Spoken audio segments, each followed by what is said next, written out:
Gonzalez was well on his way to the Hall of Fame, with his 2 MVPs, and the fact that he was doing this before he turned 30, and that led Tigers GM Randy Smith to give up 6 players to acquire him, with Danny Peterson and Greg Zahn also part of the trade, the first 2-time MVP traded since Dale Murphy in 1990.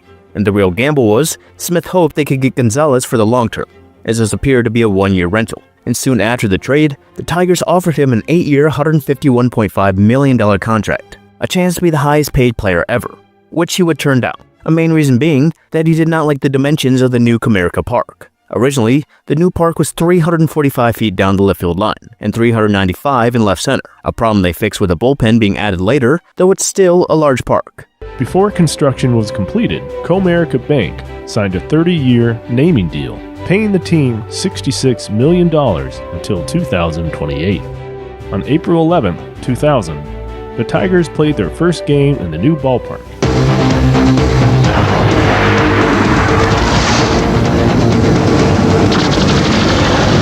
From across Woodward Avenue, you can see that there is something special about to happen at the corner of Montcalm and Witherell in downtown Detroit. Comerica Park opens today. April 11th, the year 2000. We won't even try to lie to you and tell you it's a beautiful day for a baseball game, because it's a wretched day for a baseball game. 18-degree wind chill, but that won't stop the players. Doug Brocail said, "I've played in worse." Denise Illett says, "We're Detroiters, we're tough." And that's the attitude in there. Detroit fans are here, and they're ready for a ball game. I'm honored to be part of this great day for the city of Detroit, the people of Michigan, and the game of baseball. A new field of dreams called Comerica Park has arrived at last. And now, ladies and gentlemen, your 2000 Detroit Tigers. The outfielders, number 19, Juan Gonzalez. Number 29, Wendell McGee. Entering his first season as the Tigers skipper, number 33, Phil Garner.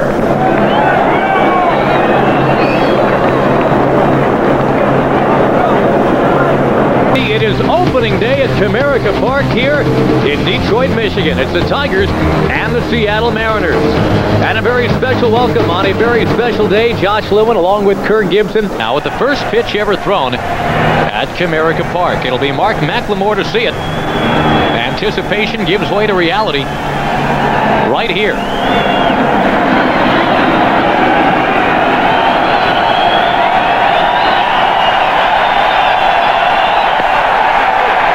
Strike one called by a native Detroiter, Rick Reed, behind the plate.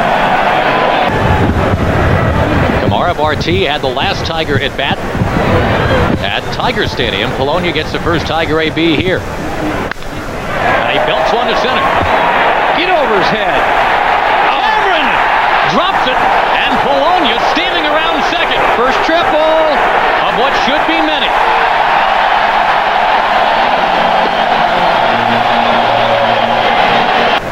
Not looking for a ground ball here. We're looking for the ball to be driven. Okay, like that.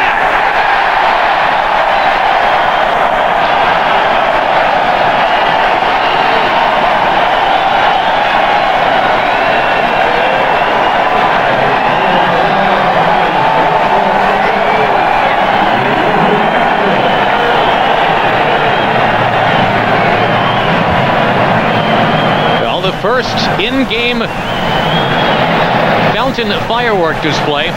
It follows the Greg Jeffries RBI single. Higginson drives one. That one. Absolutely. Cameron can't get it. One run in. The second one is going to score. Higginson digging for three. And Higgy's going to make it with another Tiger triple.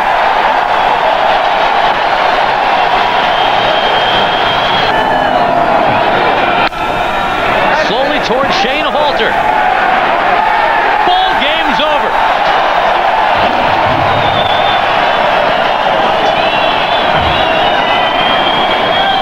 Meanwhile, the game was actually the secondary story there. The main topic was Comerica Park. After one game, the players say they can't wait to come back for more tomorrow. I like it. I like getting at home plate and looking out there and saying, man, there's a lot of hits out there.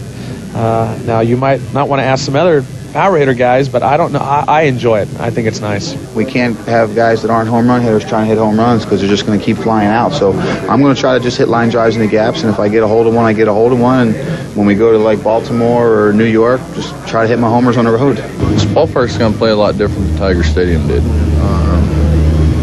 which is pretty enjoyable if you're a pitcher. And a drive back into left field. Vaughn looking up, and that ball is going to clear the wall. It's out of here. The first home run hit in this ballpark. It's a 3-run blast off the bat of Juan Gonzalez to make it a 4-0 ball game. Gonzalez, who had doubled in the second, homers off a 1-1 pitch here in the third, and the Tigers add to their lead. Well, that's not the first time he's done that, and that's certainly what they got him for. In a real tough situation with a base open, low and middle, and out over the...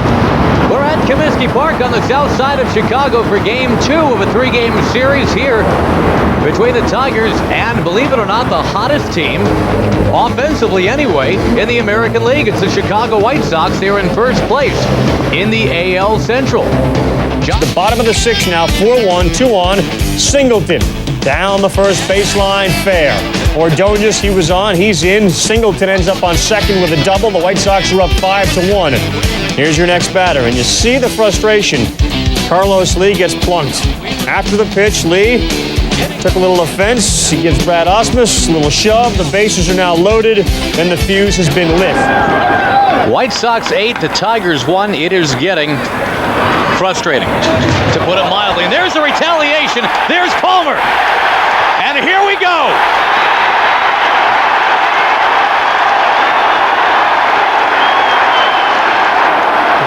Here come the bullpens.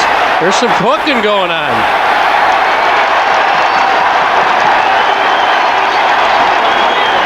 Jeff Weaver has come out. He's in a T-shirt. And he's looking for somebody, anybody, right now. Matt Anderson is in the middle of it. Higgy was in the middle of it. Somebody's just been slammed to the ground, one of the White Sox. And Anderson is taking off. Jeff Weaver's taking off. Oh, my. Get it out of your system, boys. Weaver, the man in the T-shirt, he came charging out. It's rugby. Look at it. They're all. Is there a rugby ball there at second base? It looks like a rugby pile. Check it out. And now it's starting up again, by the way. Robert Fick was just pushed off of somebody. Oh, boy. Oh, boy.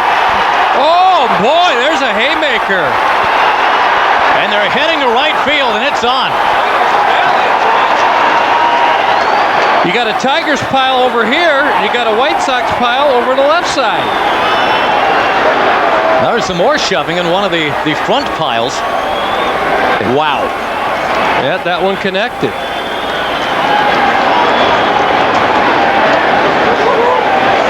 And Jeff Weaver, like I said, he should have never left. See, here's Jeff Weaver right over here. It was Ordonez, and I don't know if you saw it, but he went in there with a karate kick on Weaver. And then Ordonez got it from Matt Anderson. It was Anderson that stepped in there after the kick from Ordonez. Look at Bobby Higginson. What are you going to do when you get a pile? Oh, wow. That's the Broad Street Bullies forearm right there, the Philadelphia native. He felt it. Oh, you bet. And Fick really hearing it from the fans near the bullpen. Fans are throwing things on Fick. Hey, I was going to say, Rob Fick should not incite this crowd. Look at him. They're throwing beer all over him.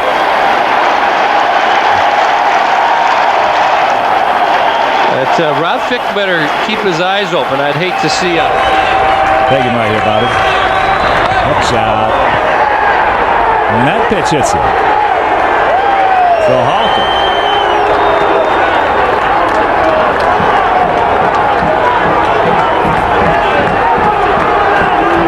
Now here we go again. Ty Jones. And here comes Doug Bocale. Here we go again. Actually, the third time in this ball game.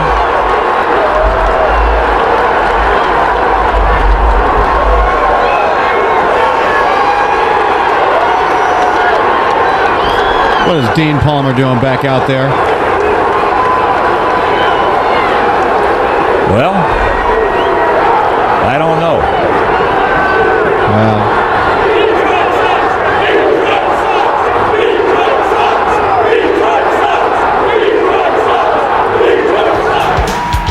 And there goes Dean. And just when you thought it was over, they got together again. White Sox 14, Tigers 6. There are 11 ejections, 5 for the Tigers. Broke, Hale, Palmer, Weaver, Fick, Danny Patterson. 6 White Sox get the boot, including the manager, Jerry Manuel. Gary Crawford is the crew chief. He said Ordonez got ejected for kicking. He said, all in all, this was a good one. This is what you expect when teams get together and try to protect their own turf. It's probably one of the better ones I've been involved in, you know. It was a lot of stuff going on out there. That guy Weaver, he the one started the you know, he was the one, you know, he liked to hit people. Last year I saw on the TV they like to hit people, so we got to do something about it. He was getting hit pretty good, and what I have to say, if you're not good enough to make good pitches, you don't have to hit people. I got to pitch inside, so, you know, I was just trying to come in. I know Palmer, you know, he crowds the plate. I was just trying to come in. It was deliberate, you know. No question about that. I kind of slipped out of my hand. There's nothing really I could do. We're 4-12 or whatever, but I don't care. We're not going to get pushed around. We don't care who you are. You know, we're going to go out there, and if you get one of ours, we will get one of yours. It's ridiculous on how the inside part of the plate's been taken away from the pitchers. And, you know, this is the exact prime rule of that. I always tell my wife I want to be a hockey player. So here's the set, the pitch. He swings away, hit the bounding ball to right again. Rounding third now, headed home is Abbott. Here's the throw. He is out at the plate. Cut him down on a throw to Osmus, who went up the line toward third, held his ground, and tagged the runner sliding in.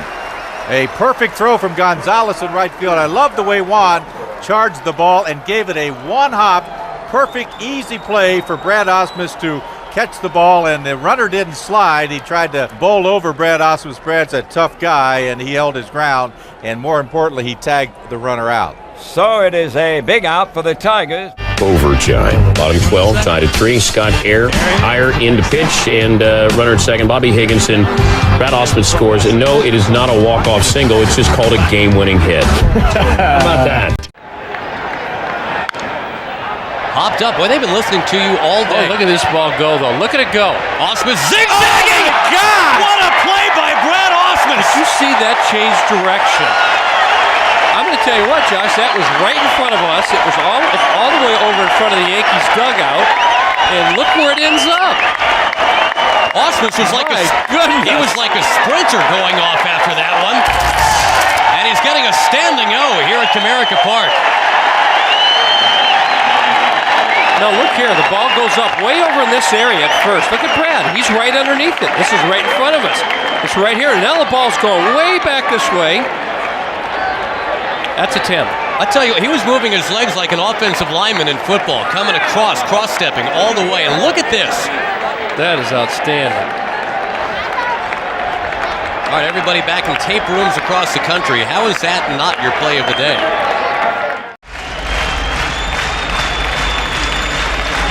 And he scorches that one to left. There it goes for the ball game.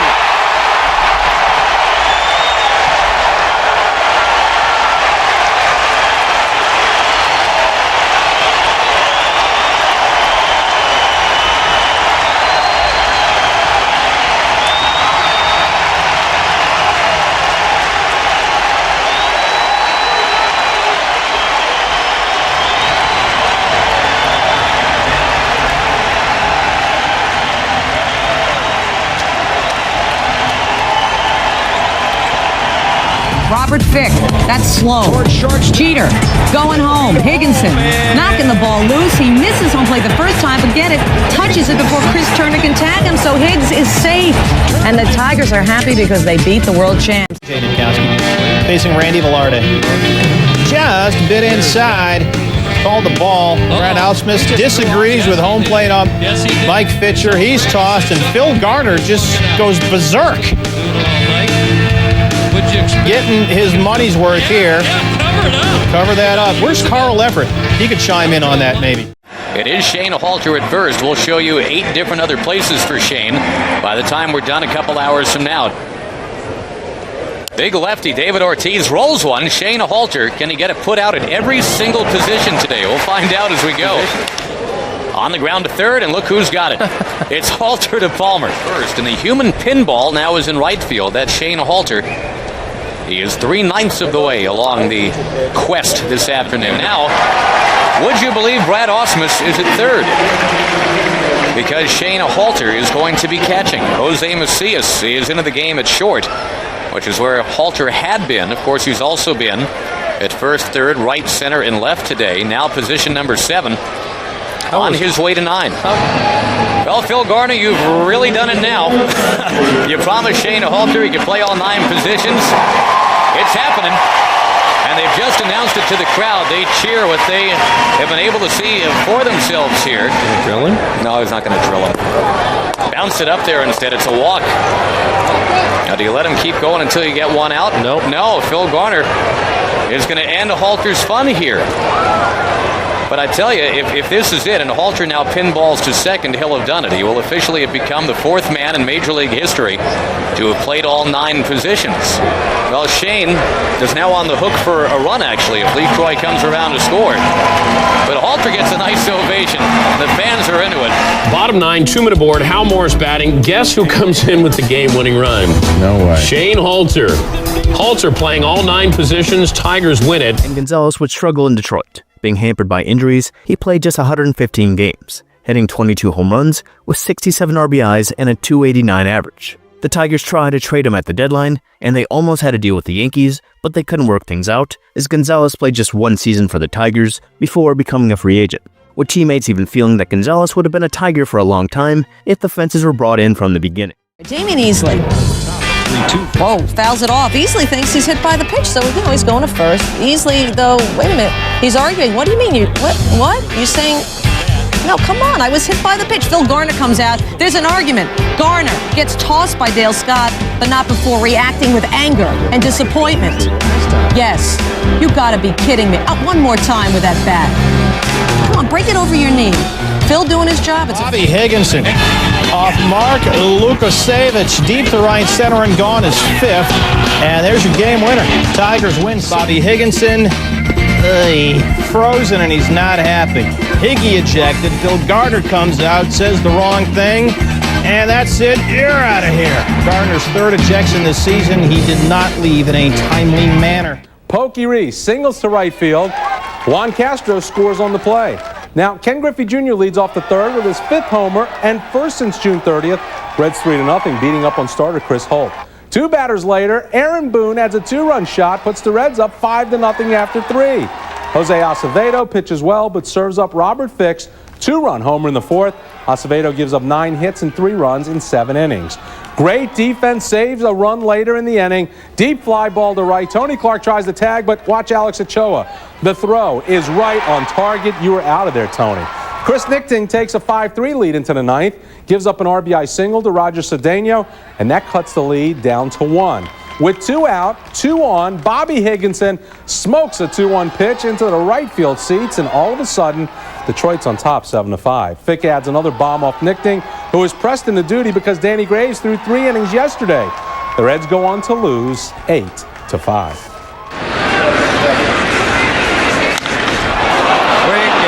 Drive hit deep, way back and long gone. I mean, long, deep over the chock full of nut sign into the regular bleachers that are empty. That's one of the longest ones we've seen here in many a moon, Mr. Price, to cut the lead to 65. Ernie, I'm not sure how many folks ever hit one that far here at Yankee Stadium. I know they've hit them into the center field bleachers, but that was above the Yankee bullpen, and it's .399 to left center field. That's another 100 feet out there at least. And for Encarnacion, that's number 11, his 3rd hit of the game.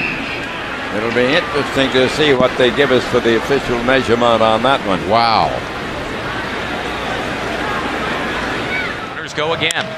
McLemore bangs it to Easley. 1, 2, 3.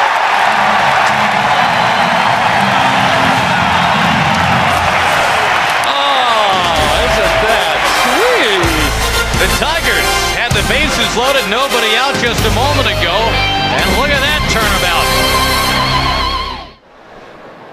Settle down and do his thing. Past a diving A-Rod. And easily has the base hit with one out here in the second. Back in 1996, Gulf Coast League Rangers in 97. This is a little pop that will fall in shallow left center field. And Damian Easley is aboard with a leadoff single. The blooper falls. Easley has 2 hits tonight off Benoit. And now he has 3 hits. Deep and gone, and this is a tie game. Damian Easley gets his 9th home run. We are tied at 6. Well, Benoit was throwing the ball well to start the 5th inning. We got the strikeout of Tony Clark, threw a 92-mile-an-hour fastball by him on the inside corner. And I think Jerry probably had in mind go 5, get a win. Unfortunately, in 3 hitters, the chance for a win has disappeared, and it's a tie ball game. Home run, walk, home run. Here's the payoff pitch. Back up the middle. And Velarde gets to it, but won't have a chance to make the throw. So that snaps the string of 7 straight retired by Mahomes. Easily has a 4-hit game. Last night's game, Venafro faced 4 batters and all reached. And there is a base hit. That'll get the run home from third base. It's a 5-run 9th inning. That ties the major league record for most runs scored in a 9th inning. And the Rangers were on the wrong end the other time that it happened. We've only got 1 out right now. And Damian Easley, it will fall. He has a 6-hit game. Wow. Career high 6 hits for Damian Easley.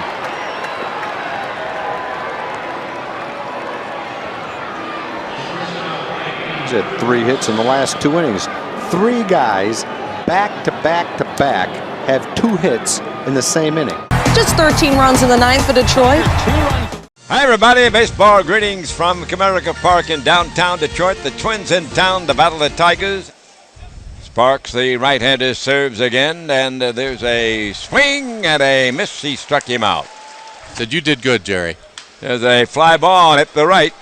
On the run, Cedeno, he's got it. They go 1-2-3 in the Twin first. Tigers bat first inning. The game scoreless. 3-2 count. Here it comes to Rivas, and he swings on a weak swing and misses. Struck him out. 2-2 pitch. Swing and a miss. He tried to wait for the knuckleball and couldn't hold up long enough. 3rd strikeout of the night for Steve Sparks. Gets the sign from Inge. Sets, delivers. Swing and a miss. He got Koski on strikes. Big, tall, strong-looking left-handed batter. Closed stance. Lines it to right center field.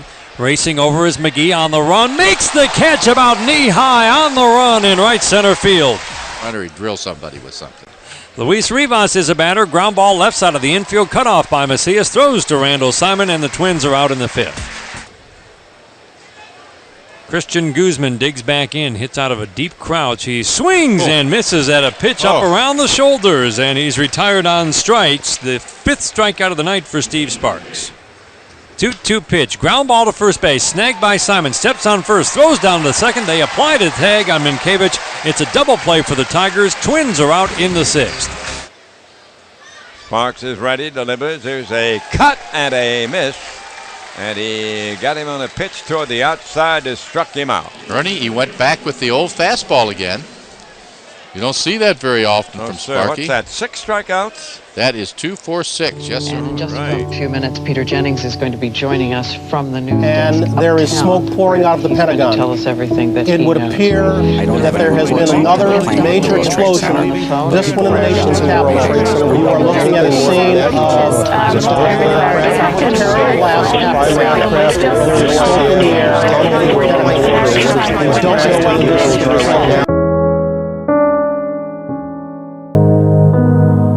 As the country struggled to comprehend what had happened, the baseball season was suspended indefinitely. This is such a horrific tragedy. worrying about games now is really quite unimportant. I believe that in a spirit of national recovery, Major League Baseball can best be helpful by resuming play at the most appropriate time. I believe that time is Monday. I urge people to go to their businesses on Monday. I understand Major League Baseball is going to start playing again. And welcome to Dodger Stadium. All of us have experienced a litany of emotions, whether it would be shock, disbelief, and horror, followed by grief, mourning, and anger. All of us indeed have lost a lot. We have lost thousands of lives. We have lost some of our self-confidence. We have lost some of our freedom. And certainly we have lost a way of life. The President of the United States has said it is time to go back to work. And so, despite a heavy heart, baseball gets up out of the dirt, brushes itself off, and will follow his command, hoping in some small way to inspire the nation to do the same. All of the ball players in the major leagues are wearing the American flag. Out of patriotism, yes. Out of love of country, yes. But more so out of duty and of courage, and to pronounce a national firmness of will. God bless us in our efforts. God bless America. For tonight's ceremonial first pitch. And please welcome the President of the United States.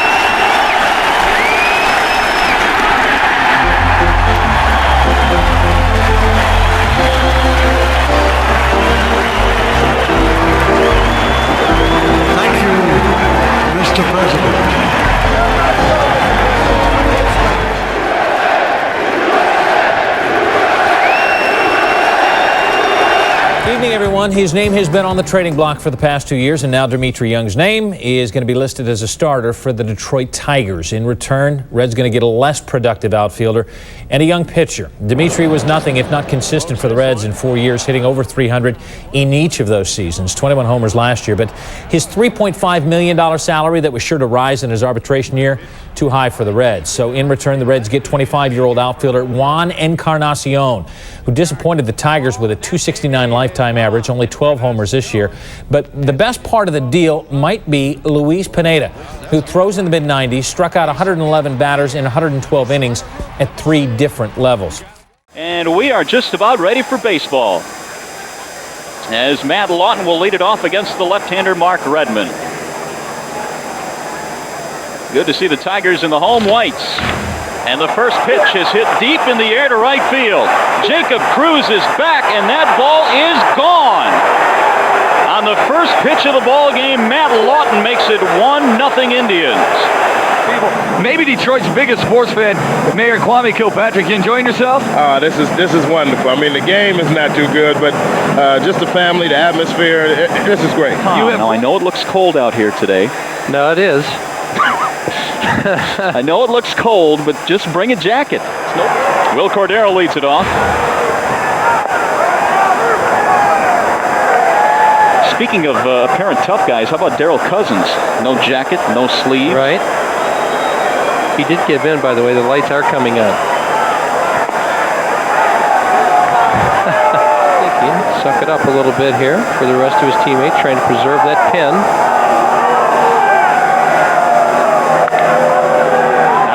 And into left field, a base hit.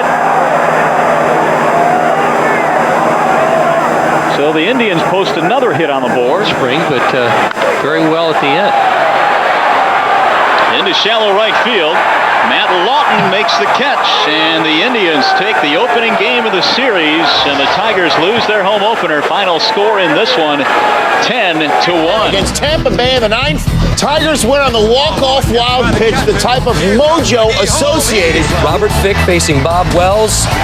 It's a line shot. Does it have enough height? And that's levitation, Holmes. It's out, and Fick wonderful story, not a wonderful. Drama in the bottom of the ninth, 4-4, 2-on-2 out. Bobby Higginson. Get through the basement. Here comes McGee rounding third. The throw to the plate. The slide. He is out. Now he dropped it. Safe at home plate, and the Tigers sweep. Well, I can only remember what it was like the first time I stood up to the plate. Very nerve-wracking, a lot of adrenaline. And he caught him looking, and Vizquel is out of there for strike 3. Andy Van Hecken's mom in the white, dad holding the camcorder, hoping for the complete game shutout. 1-2 the count. Fly ball into left field. Bobby Higginson is there. He is waiting. And Andy Van Hecken, in his first big league start, throws an 8-hit shutout, and the Tigers beat the Indians 4-0. And what a night for Van Hecken and his family. The 23-year-old left-hander from Holland, Michigan, his first career win, and it comes in complete game shutout fashion. There goes the runner. It's deep into right field, and Carlos Pena has a walk-off home run. A 2-run shot in the bottom of the 10th. Our Jack Daniels Country Coolers Jack of the game off the bat of Carlos Pena. And the Tigers win the first of this 4-game series. 4-2 final score. When I see a statue, I think of history, of Washington and Lincoln, Generals Grant and Lee. I don't deserve a statue or part of history, but let me tell you, from my heart, I'm proud this statue. Why don't we listen in his final home game? Trying to get that final out now and take this victory into the clubhouse for the Yanks. It will be their 98th victory if he achieves it. And the pitch is on the way. There's a curve in for a strike. Well, thanks again, folks, for listening throughout all the home seasons that I've done, and God bless America. This may be the final out of my Tiger home season. Here's the pitch, and he takes the ball low. 1-1, the count on Rivera. The Tigers were able to contain him. Roth recovered. Here's a little roll to hit the first base. It is picked up, a fair ball, touched on the bag by Johnson. The game's over. The season is over. Thanks for everything, everybody in Detroit. And the final score here in the final game, the Yankees 4 and the Tigers 3. At this time, we direct your attention to the playing field near home plate for a special ceremony recognizing Ernie Harwell's final home broadcast this afternoon for your Tigers. Ernie, Jim, and his crew, the senior vice president for the Tigers, is holding home plate, which the ground crew has just dug up from behind us here. Ernie, the Tigers, Jim Stapleton, want you to have home plate from Comerica Park from your final game as a broadcaster in Detroit.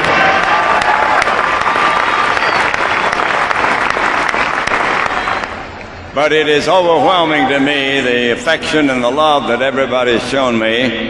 And I'm especially gratified to steal home here and get home plate, and to have the media center dedicated to my name. It's a wonderful tribute to me. And once again, thank you, and God bless you.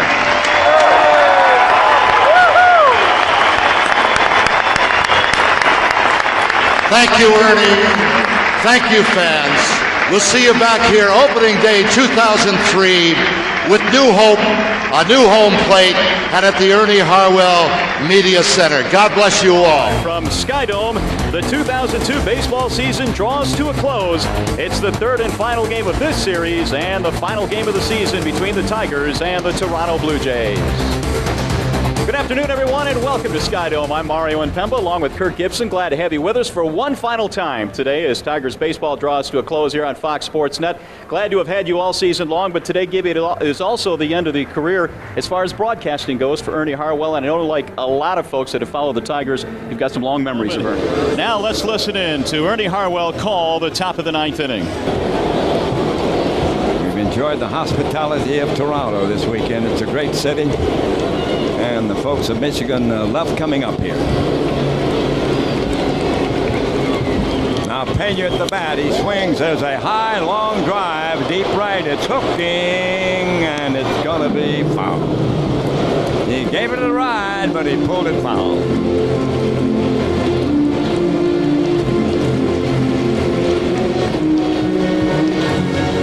So Munson goes back to first base. Strike one, the count on Pena.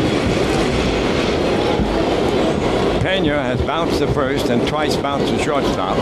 That was against the starting pitcher, Roy Halladay. 1-2 the count, 2 down, a man on. Now Mr. Escobar trying to get that final out. Pena digging in, waiting. Here's the set, the pitch. Swing and a miss. And the Toronto Blue Jays will win it, the final game of 2002. The final score, the Blue Jays 1 and the Tigers nothing. Hey, hey, hey. Courtesy of WXYT Radio, the final call of Hall of Fame broadcaster Ernie Harwell. Ernie is back with his final goodbyes when we come back. Today, Ernie Harwell has called his last inning as a Tiger, and let's join now his final goodbye. The Tigers have just finished their 2002 season, and I've just finished my baseball broadcasting career. And it's time to say goodbye, but I think goodbyes are sad, and I'd much rather say hello. Hello to a new adventure. I'm not leaving, folks. I'll still be with you, living my life in Michigan, my home state, surrounded by family and friends. And rather than goodbye, please allow me to say thank you. Thank you for letting me be part of your family. Thank you for taking me with you to that cottage up north, to the beach, the picnic, your workplace, and your backyard. Thank you for sneaking your transistor under the pillow as you grew up loving the Tigers. Now, I might have been a small part of your life, but you've been a very large part of mine, and it's my privilege and honor to share with you the greatest game of all. Now, God has a new adventure for me, and I'm ready to move on. So I leave you with a deep sense of appreciation for your long-time loyalty and support. I thank you very much, and God bless all of you. The 2003 Detroit Tigers, 43-119, a .265 win-loss percentage. After losing 106 games and finishing in dead last in 2002, the Detroit Tigers' new GM, Dave Dombrowski, hired local legend Alan Trammell as their new manager.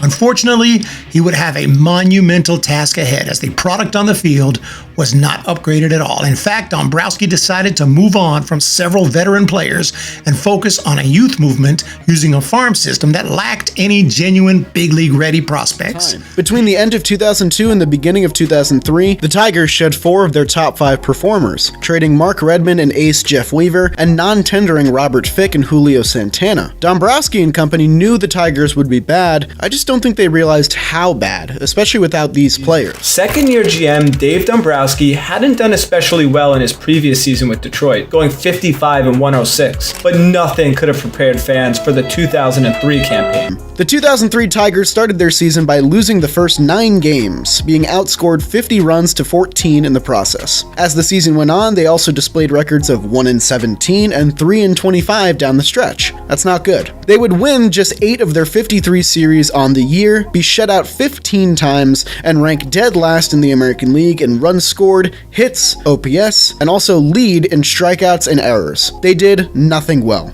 but to be fair, most of their players should have been in the minor leagues still. The 2003 Tigers gave 100 plate appearances to just 3 players who were older than 30 years old. And you get a team with a run differential of minus 337, the 4th worst in baseball's modern era. Their longest winning streak that season was 4 games, and it came early in May, the only month in which they won double-digit games. Almost signed with him. Dimitri Young has just crushed Henkin. Deep and out of here, up on that flag cord in right. Number 4 for Dimitri Young. A laser shot that left the yard in a big hurry. Yeah, Jay Gibbons in right field just kind of turned around and watched it sailed into the flag court. Home run swingers, Dimitri Young, and this is crushed to the gap in right center. That'll split Gibbons and Matthews. Let's watch Higginson. He's being waved in. Young digging for 3. Hairston's throw.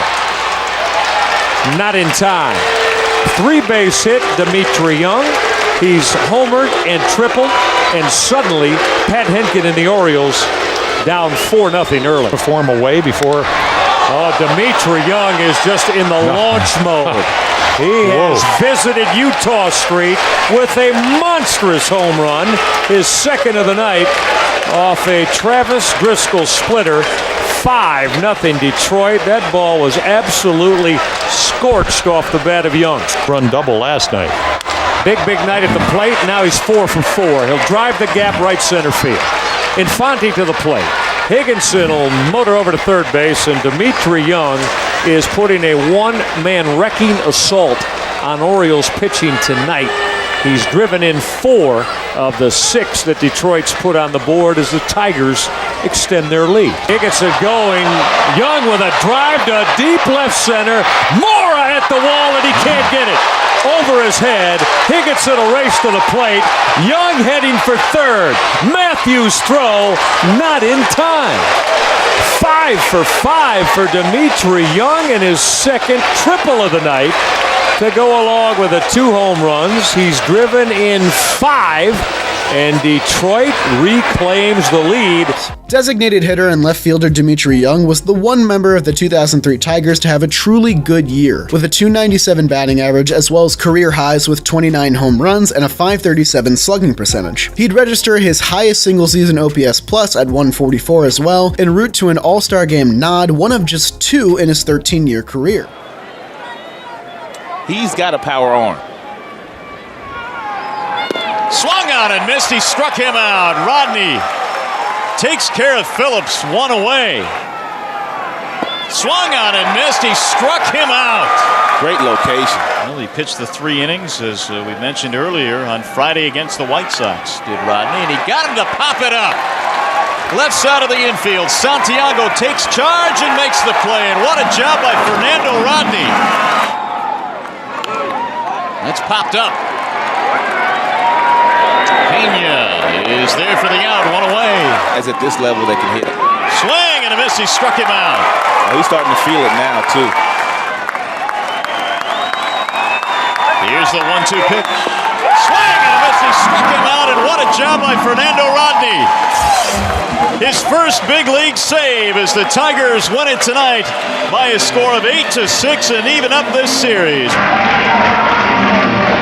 September 22nd, 2003. The Tigers drop another game by a score of 12-6 to the Kansas City Royals, putting their record at an abysmal 38-118. That's 80 games under 500. They've now lost 16 of their last 17 games, and with 6 games left in the season, they're dangerously close to tying and breaking the all-time worst record in MLB history, set by the inaugural Mets team of 1962, who went 40-120. In front of them were the Twins and Royals, first and third in the AL Central respectively, both winning teams. Unless they won 5 of the 6 games, they had a date with infamy. Let's count down their final week. September 23rd, 2003. The Tigers trounced the Royals 15-6 to improve to 39 wins. They're led by Craig Monroe, who goes 3 for 3 with a home run and 3 RBIs. Jeremy Bonderman and his reliever Anderson combined for 4 innings of scoreless relief. September 24th, 2003. The Tigers put up 4 runs in the first, and it's enough to edge the Royals again, this time by a score of 4-3. They're now 40-118. Dimitri Young gets 2 hits and an RBI, and Fernando Rodney locks down a 2-inning save. They win the series against Kansas City City, their first series win since the first week of the month. September 25th, 2003. The winning ways continue as they open a series with Minnesota, taking Game 1 5-4. Nate Robertson goes 7 innings, allowing 1 earned run, his best start of the season. After tying it in the 8th at 4, Chris Halter hits a dramatic walk-off solo shot in extras. The Tigers have now won 3 in a row for just the 3rd time this season and are 41-118. But the next day, on September 26th, they lose by the same score. They are now 1 game away from record-setting infamy with only 2 games left to play. September 27th, 2003. And what becomes undoubtedly their best win of the season, the Tigers edged the Twins 9-8 after being down 7-0 in the 5th inning. So now the infield has to come in. 2-2 on Warren Morris. Sanchez 90 feet away with a potential winning run. And the crowd on its feet at Comerica Park. He chased that one, but it got away. And here comes Sanchez to score. And the Tigers avoid loss number 120 with a miraculous comeback from 8 runs down to beat the Twins. They win it improbably on a walk, 2 steals, and a wild pitch in the 9th. Unbelievable. Oh, Alan Trammell, how do you like that?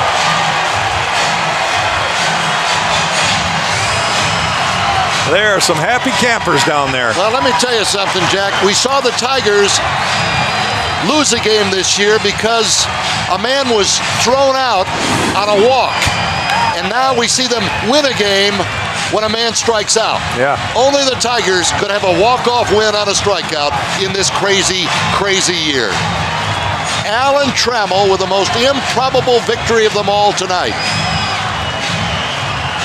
A comeback from 8-0 down to beat the Twins 9-8 tonight at Comerica Park and to avoid loss number 120. But riding high from their momentum after a great comeback win, they win their final game of the season the next day and improve to 43-119, putting them 1 game shy of the all-time losing games record in a single season. The 1-1 pitch. Ground ball to third. Halter has it. He'll throw across the diamond, and the Tigers win. They come face to face with history today, and they respond with a 9-4 victory. And with the sweet release of Game 162, the healing of the Detroit Tigers was finally able to begin. And by healing, I mean acquiring guys that should actually be at the major league level. Losing 119 games is an ugly proposition, but the Tigers did earn the 2nd overall pick in the following year's amateur draft. And that's how Justin Verlander ended up joining the organization. So while you came close to being one of the worst teams ever, the reward of getting one of the best pitchers of our generation is not too shabby. The youth movement was all well and good, but something had to be done in the short term. Without much of a farm system to pull from, the Tigers had to look to free agents to improve. Problem with that, free agents weren't exactly attracted to losing in Detroit. But they managed to sign Ivan Pudge Rodriguez, fresh off an NLCS MVP award and also a World Series win. Why would Pudge want to go from the best team to the worst team? According to him, because the Tigers aren't a bad team, they just had a bad season? What? Oh yeah, that makes a lot more sense. Detroit offered Rodriguez way more than anyone else. Other teams were scared off because Pudge had a history of back injuries. This individual, 10-time All-Star, 10-time Gold Glove winner, divisional championship, MVP last year, one of the stars in the postseason, one of the greatest catchers in the history of the game, in the prime of his career, somebody who can lead us from behind the plate, a legitimate all-star player that I am happy to introduce to you, Ivan Pudge Rodriguez. Pudge. In the offseason, Ivan Rodriguez surprised everyone by signing with the Tigers, and they also brought in Fernando Vina, Jason Johnson, and Rondell White, and traded for Carlos Guillen. This wouldn't make them an instant contender, but it finally made their roster not full of quadruple A players. And the next season, they would improve to 72-90. It's not a great record, but that's a win improvement of nearly 40 games. And now, for your 2004 Detroit Tigers. First, Detroit's manager, entering his 2nd season as the Tiger skipper, number 3, Alan Trammell. Batting third and catching, number 7, Ivan Rodriguez. Rodriguez.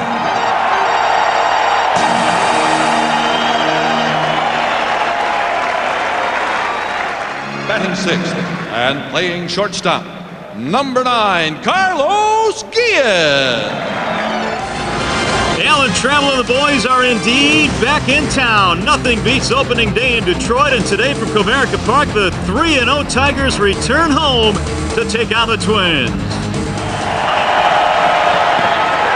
Strike 3 call.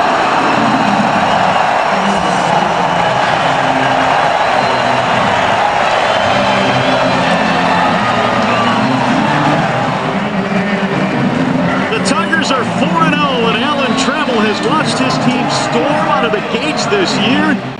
Rondell White off Chad Durbin. That's a walk-off, his 5th of the year. He was 3 for 4. Tigers win 5-2. They are 11-7 on the year. The Tigers rolling. Carlos Pena hitting just 204. 6 home runs, 23 driven in, and he lines one into right field, and that's going to drop for a hit. Royals infield, pulled over to the right, and Pena hits a ground ball, base hit into right field. Here comes White around third. Byron Geddes' throw from right field is cut off by Sweeney. And the 1-1 pitch is hammered to right field and deep.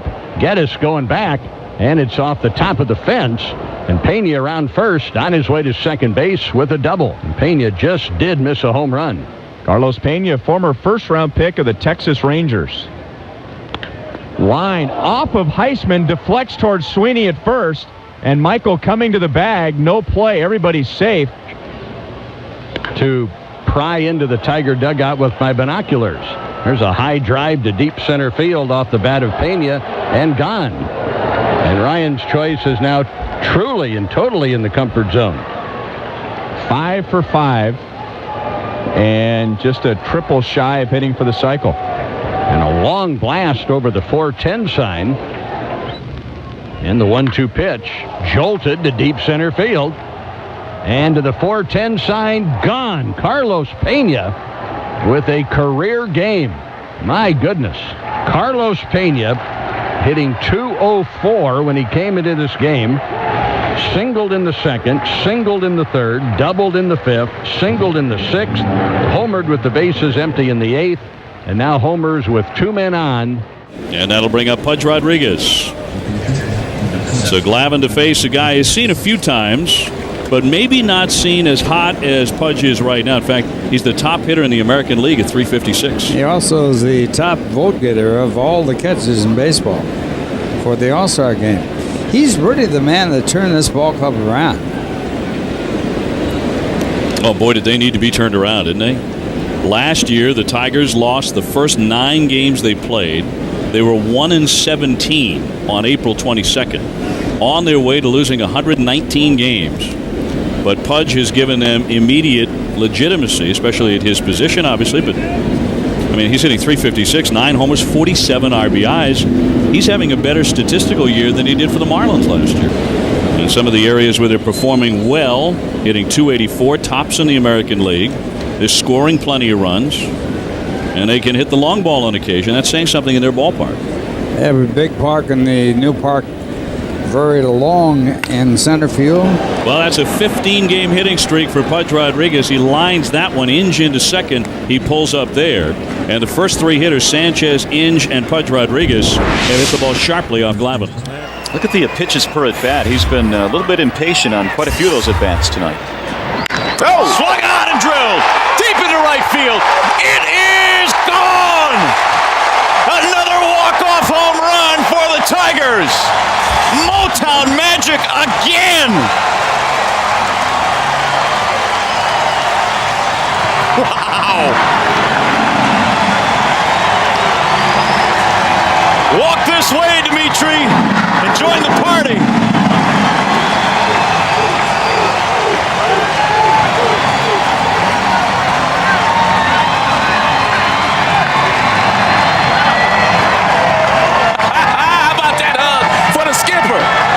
For not giving me the bun sign.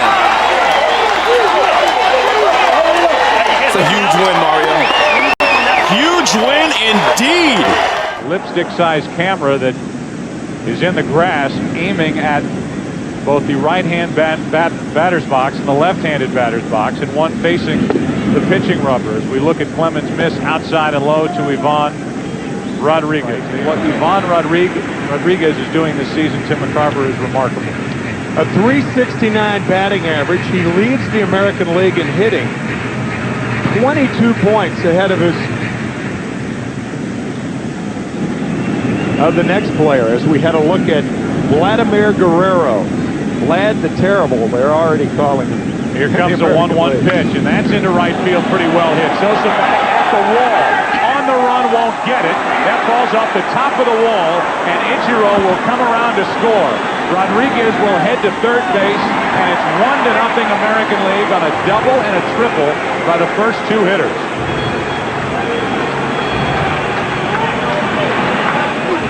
A rude greeting here in Houston by Houston Astros starter Roger Clemens. Munson, watch this. Say hello to a little frat. 457 feet, the longest home run in Comerica Park history, a walk-off that wins it 7-6. 14 Tigers hits in this one. They could use number 15 right here. Swung on and belted deep into right field. Bautista is back to the wall. It is gone. It's a grand slam home run for Carlos Pena. Unbelievable. Another last at-bat win for the Tigers. Pena hits a slam. Wow.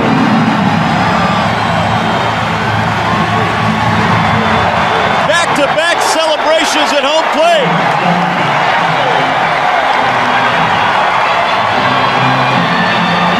It had just enough to get out. And another good crowd on hand here for the day game after two sellouts back-to-back. Looks like today may be close once again. A lot of fans up in the standing room areas, out in left center and right center field. And why not? A picture-perfect day from Detroit. Ivan Rodriguez, who had last night off, back in there today and takes the strike from Tim Wakefield. He's been struggling, only 4 for his last 33. He has dropped the third in the league in hitting behind Ichiro and Melvin Mora. The left field hit well. Millar heading back. It's headed towards the pole, and it is headed out of here.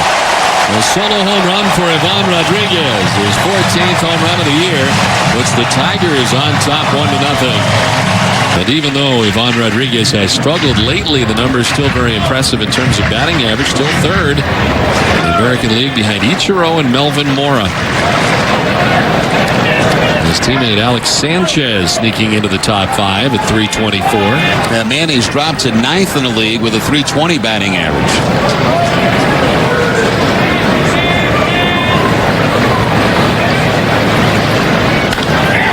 Rodriguez hits it to left field, deep and far. Millar headed back, and that is gone. The second home run of the day for Ivan Rodriguez.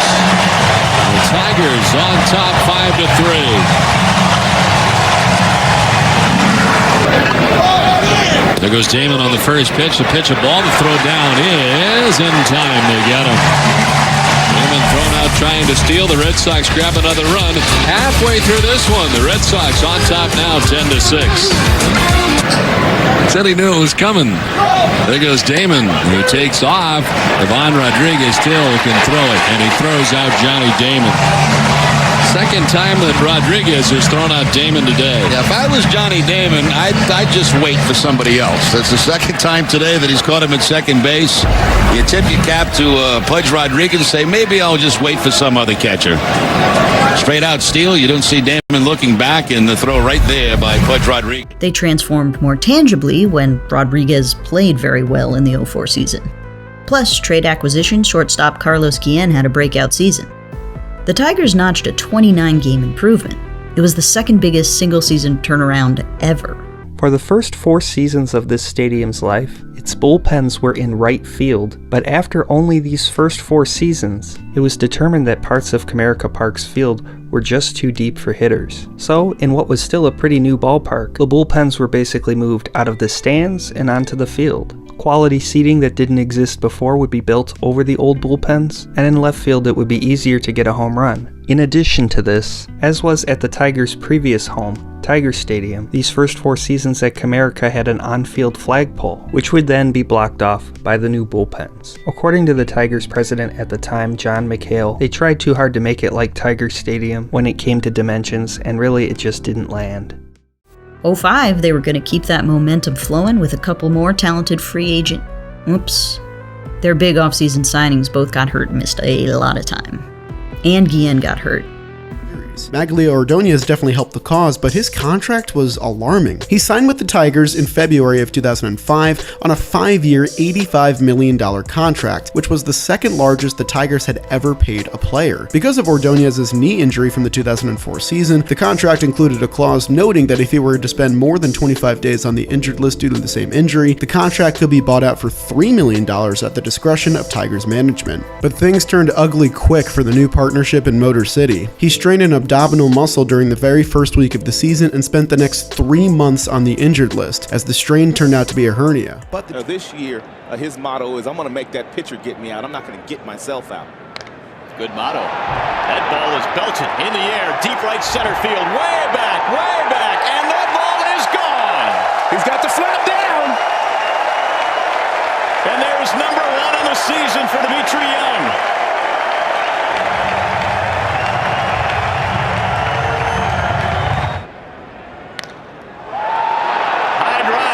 Into deep right, the crowd to its feet, stares back, it's gone!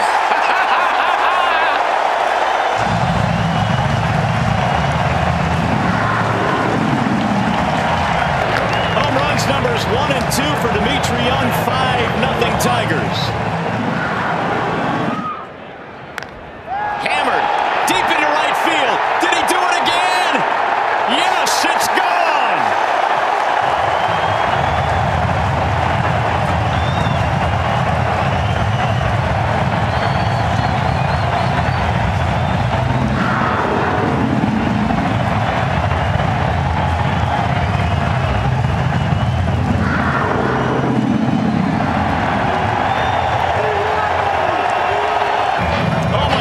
What a start for Dimitri Young.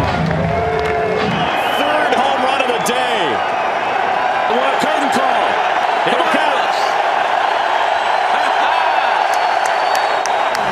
Pudge with just a little crush. His 2nd home run of the season. Tigers with their first win in 6 one-run games this season. A 5-4 the final. You know, Rondell White is the pride of Gray, Georgia, but he's not doing too badly for himself in Detroit as of Tuesday night. Bottom of the 11th, tied at 3, off the wall, and the Tigers walk away with a win. The phone on your head ringing? Some upsides. They traded for Placido Polanco in June, and he performed better than expected. Now Ayers 1-0 pitch. Fly ball, left field. It's deep. It's got a chance, and it's gone. Placido Polanco with home run number 1, and it's a game ender in the bottom of the 10th inning here at Comerica Park. And he dives into a welcoming committee at home plate, and the Tigers in dramatic fashion get a home run in the bottom of the 9th and another one in the bottom of the 10th to beat the Giants. What a great scene at home plate for Placido Polanco. Home run number 1 is a beauty.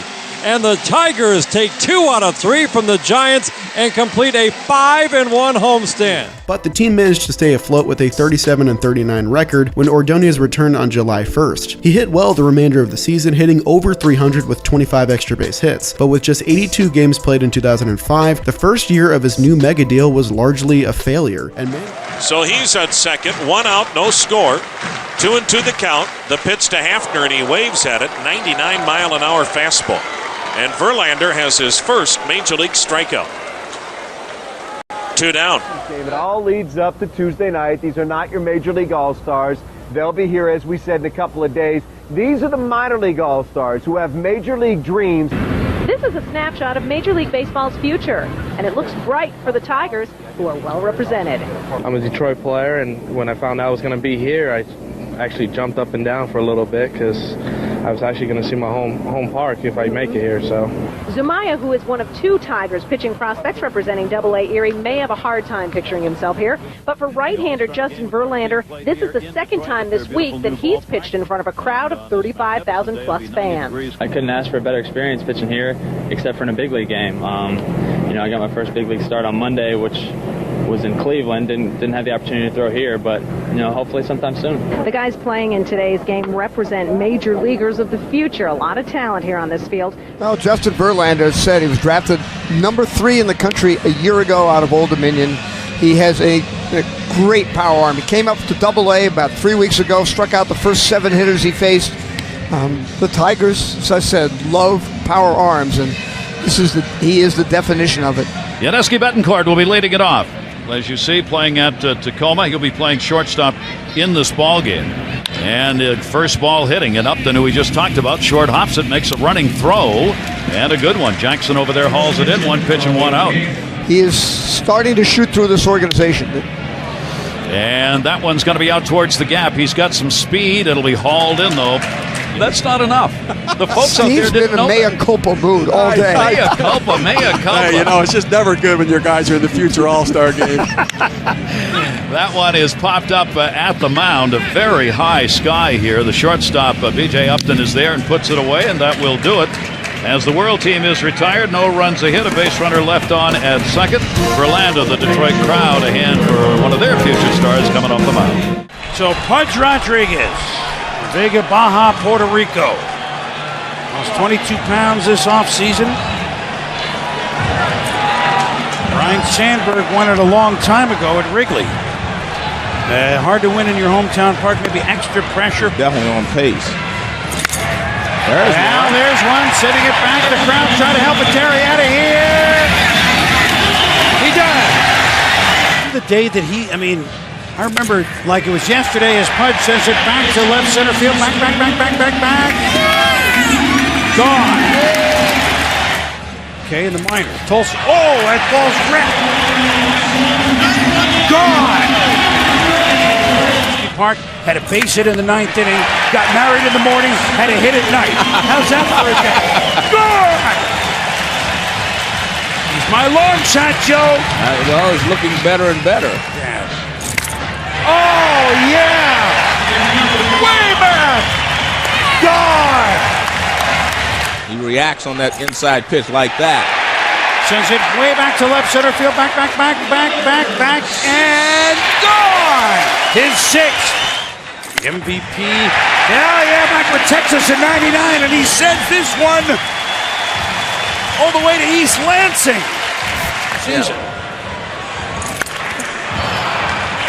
At 7, though, may put him in the driver's seat. You know what I liked before that?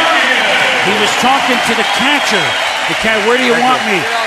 34 years removed, the All-Star Game returns to the Motor City, and we wonder, what will it do for an encore? That will be up to Comerica, the new Tiger Stadium, and of course, the best 68 players baseball has to offer. Outfielder Miguel Cabrera. And pitcher Dontrell Willis.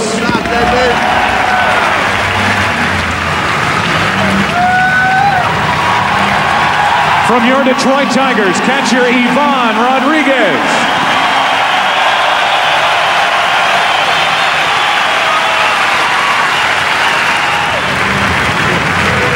And pitcher Kenny Rogers.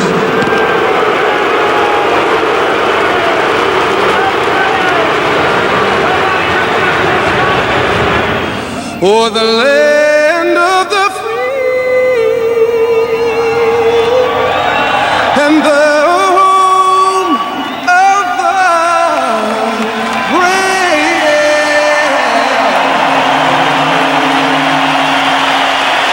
Thank you. Well done, Brian McKnight. We welcome you back to Detroit as we continue before this 76th All-Star Game, National League All-Stars, American League All-Stars. And you can debate all you want, and it's been done plenty, whether you think the winner of tonight's game should determine which league has home field advantage in this year's World Series. One thing you can't debate is that it has added more of an element of strategy within this All-Star game. And if you And here is Miguel Cabrera, who with one swing could change the tone of this game.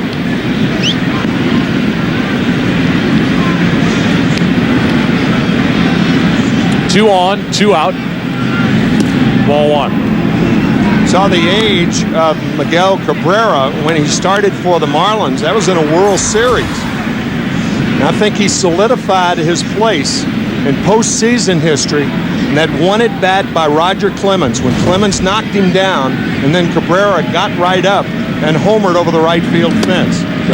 This season he has 62. And he grounds sharply to Young. Out at second, National League still being shut out as we go to the bottom of the sixth. In the opening this evening, we talked about this relentless American League lineup, and it has certainly been that. Big hand for Pudge Rodriguez. Team for the first 2 months, only 2 out now. Yep. Now it's a full count on Rodriguez. 3-team race. Look at B.J. Ryan, their closer. Now a walk to follow the hit and the home run. 1 ball, 2 strikes. Is this the final pitch of the night? It is. Rivera gets the save. And the American League has now won the last 8 All-Star games. 7-5 is the final. It really does. Chris Shelton hits a drive deep to left field. We will never see that ball again. Did he hit the truck? I think so. I think Chris Shelton becomes the first player to hit the truck up on the grass hill in left field. So the Tigers take a 3-1 lead. Shelton with his second home run of the series.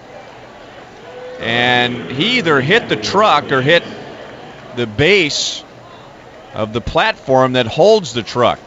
That thing's been up there, what, for about 3 years?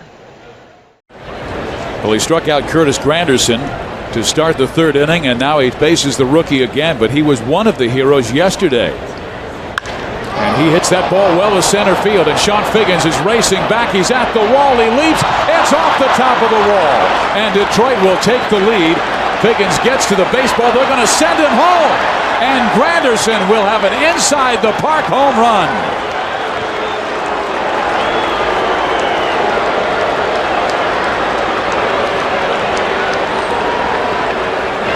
Ball was hit well off of the bat. Didn't think it had enough to get out. Sean Figgins did, though. Looks like he kind of misjudged this one again in center field.